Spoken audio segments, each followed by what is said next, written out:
นี่แล้วแนวนี่ครับแบบนี้ครับใช้ดีเงาวับวับวับฉีดแล้วก็เงาวิบวิบเลยตัวนี้นะครับแล้วมันจะด่างๆเนี่ยเราก็ฉีดลงไปเลยครับฉีดจนสเปรย์จะหมดแล้วครับเนี่ยเคลือบเงาใช้กันยาวๆเลยเนี่ยครับเห็นไหมนี่เงาวับแล้วก็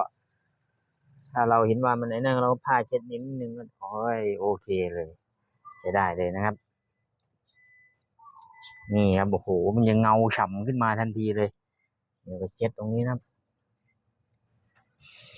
นี่เห็นไหมขอบประตูยางขอบประตูเนี้ยฉีดลงไปครับ